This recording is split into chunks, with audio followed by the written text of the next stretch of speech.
Well, good morning, everyone, and welcome once again to the Wynwood Buddhist Temple's virtual Dharma service. We're only going to have 2 more of these virtual services because from January on, we're going to go live. So we'll start the service as usual with the chanting of the Vandana and Tisarana. This is found on page 7 of the Red Service Book.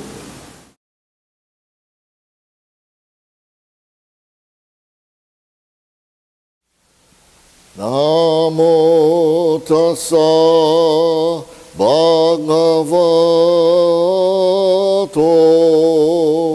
arahato samma sambuddhassa. Homage to him, the exalted one, the enlightened one, the supremely awakened one. Buddham saranam gacchami, Dhammam saranam gacchami, Sangham saranam gacchami. I go to the Buddha for guidance. I go to the Dharma for guidance. I go to the Sangha for guidance. Namo Amida Butsu, Namanda, Namanda, Namanda.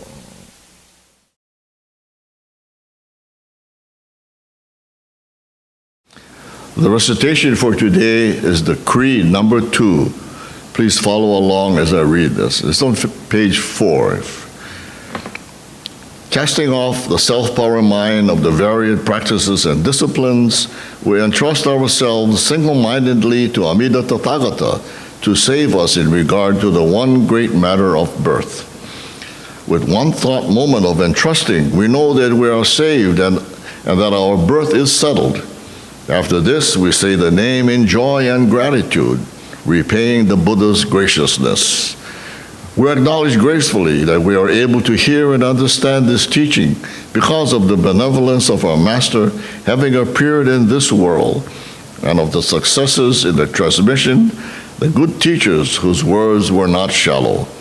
Beyond this, we will observe the established rules of conduct throughout our lives. Namo Amida Butsu.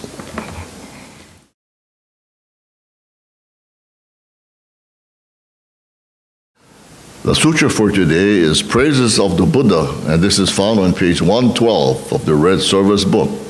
This is to be followed by the Dharma message today that will be given by Mr. Keiji Kukino, a member of the Wynwood Buddhist Temple. Namanda, Namanda, Namanda, Namanda.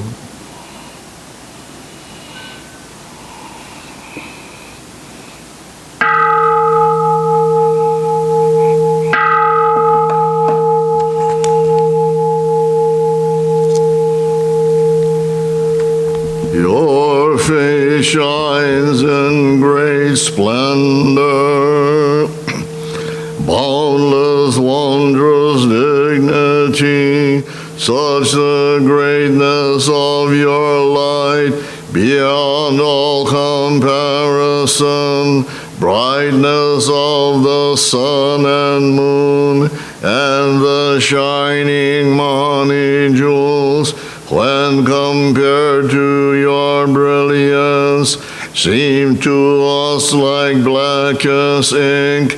Tathagata's countenance transcends all comparison. The great voice of awakening resounds through the the 10 quarters, your precepts, learning, effort, meditation, wisdom are virtues beyond all compare, ultimate, supreme, and rare.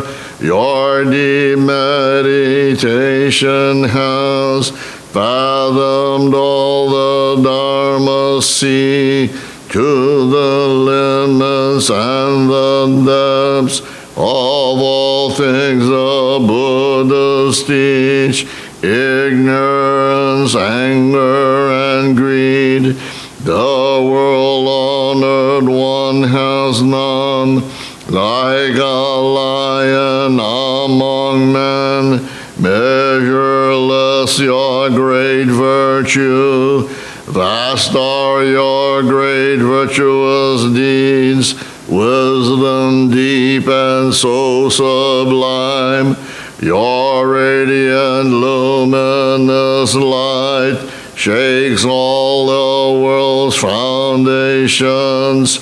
When I become a Buddha, equal to the Dharma King, I will transcend birth and death, liberating all beings.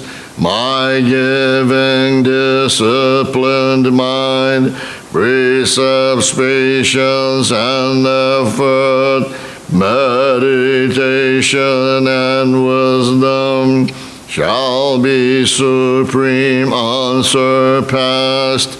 I will attain Buddhahood, everywhere fulfill my vow, bringing to all those in fear great peace and tranquility. Though there are myriad Buddhas, beyond measure, beyond count, and great sages numberless, like the grains of Ganges sands, I will honor each of them, equally accepting none. Even more importantly, I will seek the supreme way, even though all Buddha worlds are countless as Ganges sands, even though all lands and realms are boundless without measure, yet my light shall reach them all and illumine every place. Such shall be my perfect work, such my power infinite. When I attain Buddhahood, my land will be first and best, place of practice transcendent, its people sublime and rare, land equal to nirvana, beyond all comparison, with pity for everyone, I will carry all across.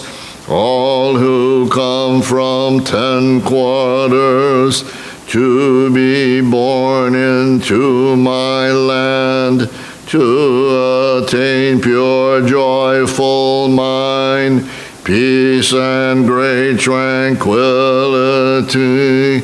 Be my witness, Buddha, please confirm my sincerity. Now that I have made my vows, I will strive to fulfill them.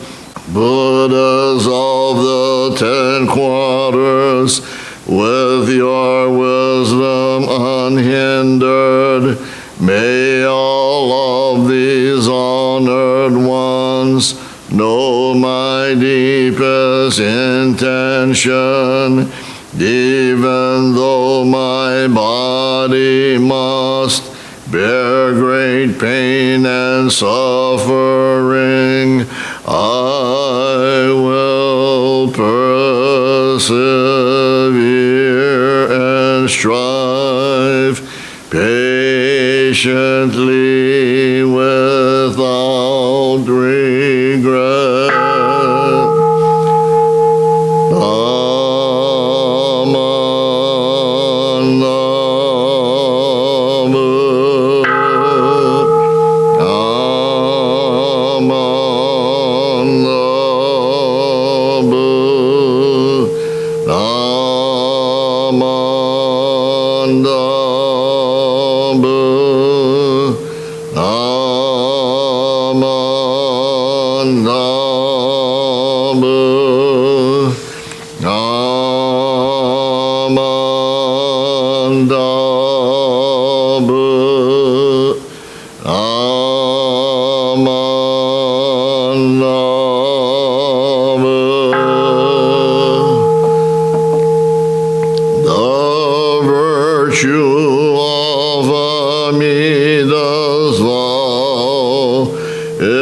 Shared equally by all, together attaining awakened mind. We are born in the land of peace.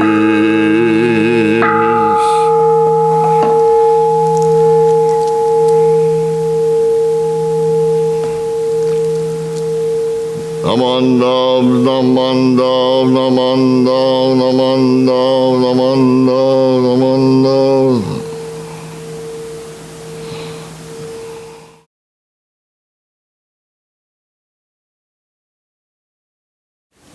Good morning. This morning I thought I would talk about my understanding of the Nembutsu and Shinjin.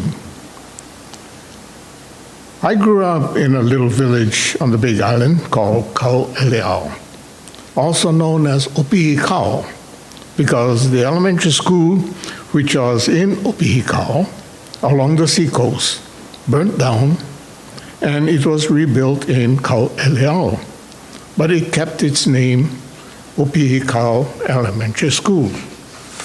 Let me show you a map.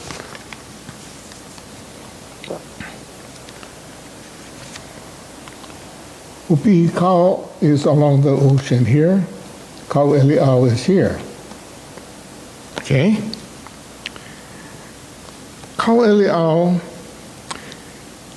is located at the end of this railroad track that ran all the way from Pauilo along to Hilo, Ke'ao, Pahoa, Kapoho, and down to Kaueleao.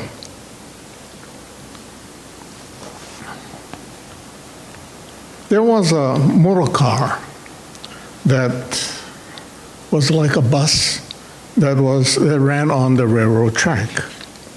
As I recall it, it left Kaueleao early in the morning, around 5:30, and reached Hilo around 9, and on to Pauilo, where it rested for a little while, and turned around and returned back to Hilo and all the way back to Kaueleao, arriving in Kaueleao about 6 p.m., I believe. We also, so when we had to do our business in Hilo, we had to do it between those, about between 9 and 2. I used to also take this motor car to Kapoho to attend the Sunday school. Going to Sunday school was then a full day affair. So we went fishing in the Green Lakes, and swimming in the warm springs in Kapoho. My father was an independent sugarcane grower, and so we had about 30 acres of sugarcane in Kauleao and another 30 or so acres in Kapoho. As independent sugarcane grower, we cared for and grew the cane, and the plantation would come in with the equipment and harvest and process the cane at the mill. Sugarcane was a 2-year crop that required intensive care only during the first year after harvest, and it was allowed to grow to maturity during the second year. The crops in Kauleao and Kapoho were on alternating years, and so we had work throughout the year. We had a Model A Ford station wagon, which we converted to a flatbed truck for hauling the equipment throughout the cane field. I started driving when I was around 14 or maybe earlier, and although I was too young to have license, I still were able to drive around the cane field, moving the equipment and supplies. Growing and caring for the cane meant that soon after harvest, we had to go in and replant the areas that were left bare in the harvesting process. That involved getting new stalks of cane from the existing fields, digging trenches, and burying the cane stalks so they will grow.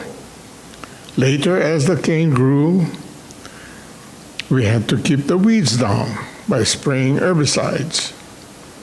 We had a sprayer pump with a Briggs & Stratton engine that allowed us to have multiple people spraying at the same time. So we laid out a feeder hose about 200 feet long and another 200 feet or so of smaller hose to do the spraying. That gave us a range of about 400 feet, 200 feet this way, 200 feet that way. And so we had to keep moving our tanks that we used to keep the water to mix the herbicides. And so we had to keep moving those barrels every week or so. There was a man that I will refer to as Mr. Number Two. He was called that because there were two of them with the same name in our village, and he came later. So he was called Number Two, and the other was called Number One. This man used to be our neighbor, but moved to Hilo with his family, but kept his house in our neighborhood. He had a field next to ours, so he would come and stay there for several months after harvest. Since he came alone and he did not drive, I used to help him move the equipment around the fields. One day while I was looking for him in a cane field that was already head high, I heard a mumbling sound. And so when I listened closely, that was him intoning, Namandab, Namandab, Namandab, Namandab, Namandab. This was a very gentle person, always grateful, thanking me for every little chore that I did for him. My father and I used to go fishing at night, and he would come along with us. And there were times that he and I went fishing by ourselves. Even while fishing, I could hear him intoning, Namandab, Namandab, Namandab, Namandab, continuously. I used to think that he was maybe praying for the cane to grow well, or that the fish would bite. Yeah, I was praying too for the fish to bite. But I don't know if I ever said the Nembutsu for that. Years later, I learned that the Nembutsu was not an expression to ask for favors, a petition of sorts to some higher being, as in the form of prayer that we all are familiar with, but simply an expression of gratitude. Then it dawned on me that that man, Mr. Number Two, was in fact expressing gratitude. He was always grateful for whatever it was he was doing. Whatever he did, whatever he had, whatever situation he was in. In reflecting back, I don't recall ever having heard him complain about anything, not even once. The only thing I remember of him is that he was always thankful, thanking me for every little thing I did for him. This was a man who, I believe, truly embraced the Nembutsu and understood what it meant, not only for what he had, but that he was saved by the Buddha of infinite wisdom and compassion, just the way he was, and eternally grateful for that. The Monshu Koshin Otani, in his book,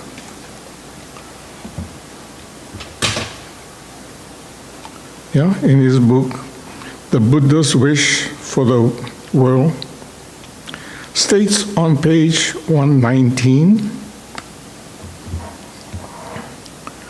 when you become a person who senses the presence of Amida Buddha in your life, you will say the Nembutsu naturally and spontaneously.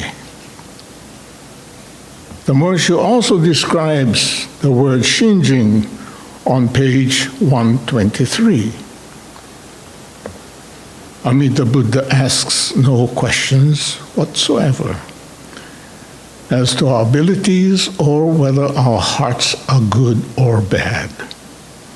Whatever kind of person we might be, whether we are bright or slow, young or old, good or evil, the compassion of Amida Buddha shines its light on everyone, rejecting none. If our hearts become pure, there would be no need for the Buddha to save us. Amida Buddha takes those of us who are without pure hearts and extends to us his heart of ultimate reality. We receive that heart when the light of Amida Buddha shines upon us. That is Shinjin. End of quote. I believe this man, Mr. Number Two, was just such a person who had received Shinjin, and his Nembutsu was really spontaneous, not contrived as in a prayer. So as this year quickly comes to a close, and as I reflect back to the past, I can only remember the good things and the happy memories that I am so grateful for what I have and what I am today. As I reread Dr. Al Bloom's book, this book, A Life of Serendipity, in which he describes in very close detail of how things unexpectedly turned out to be blessings. He states on the very first page, in reviewing all I might have done a few things differently. But given a second chance, not many. Overall, I have had a wonderful life with a variety of experiences that have given deep meaning to my life evolution. End quote. I too feel that way, that I have been blessed with things turning out as good as they have, often better than I deserve. Truly, okage-sama de. Not of my doing alone, but with the help of countless others and conditions beyond my control. Namo Amida Butsu. Namo Amida Butsu. Namo Amida Butsu. Namo Amida Butsu.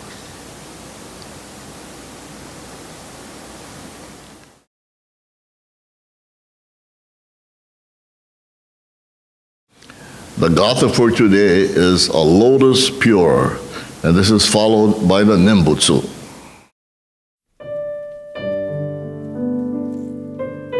Namo Amida.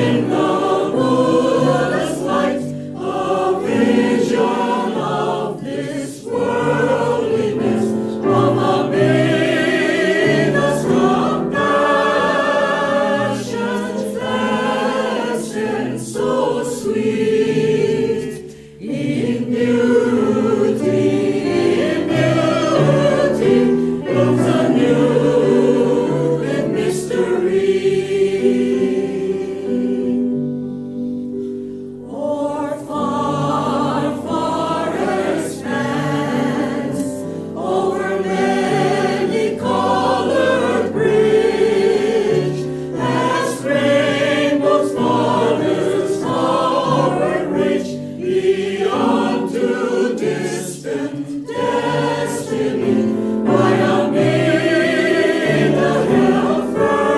Amida.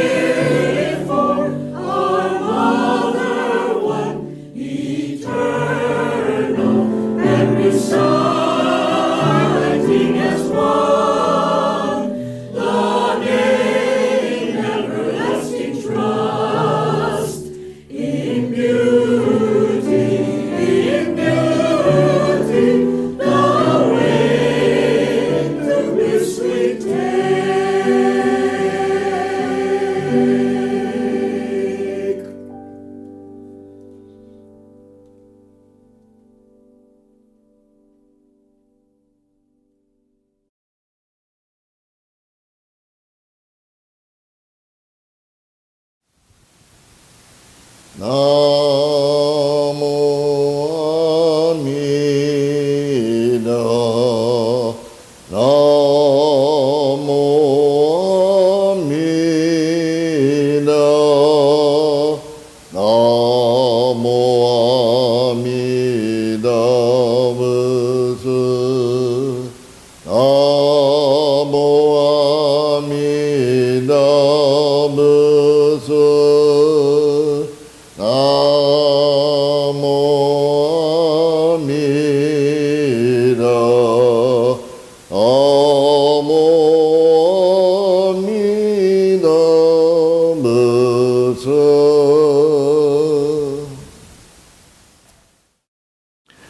Even though there are Buddha worlds as many as the sands of Ganges, and also innumerable lands beyond calculation, my light shall illumine all of these lands. I will make such efforts that my divine power be boundless. Namo Amida Butsu. Okay, well, thank you very much for attending this virtual Dharma service. In the meantime, please take care, stay healthy, and happy holidays. Goodbye.